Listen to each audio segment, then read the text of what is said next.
মা বাবাকে কষ্ট দিলে কি হয়, কি হবে? কবিরা গুনাহ হয়।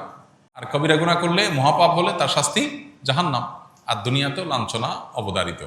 এই জন্য আল্লাহ তাআলা বলেছেন যে মা বাবা তাদেরকে কখনো ধমক দিয়ে কথা বলা যাবে না, হ্যাঁ, এবং তাদেরকে উফ বলা যাবে না।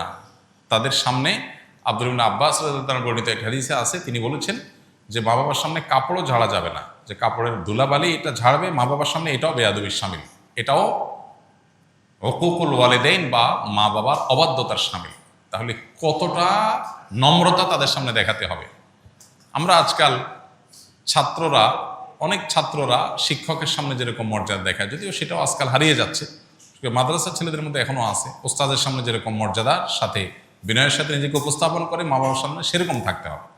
আমাদের হলো মা বাবা হলেন এমন মানুষ যে যার সাথে সবসময় 24 আওয়ার্সে যে কোনো সময় ঝাড়ি দিয়ে কথা বলা যায়। বিশেষ করে মা মানুষটাই এমন, আমরা মনে করি যে চোখ বন্ধ করে অটো ঝাড়ি দেওয়া যায় যাকে, তিনি হলেন কে? মা। অথচ সবচেয়ে বেশি রেসপেক্ট, সবচেয়ে বেশি সম্মান পাওয়ার কথা তারা, তাদের সামনে মাথা উঁচু করে উচ্চ গলায় কথা বলারই কথা না।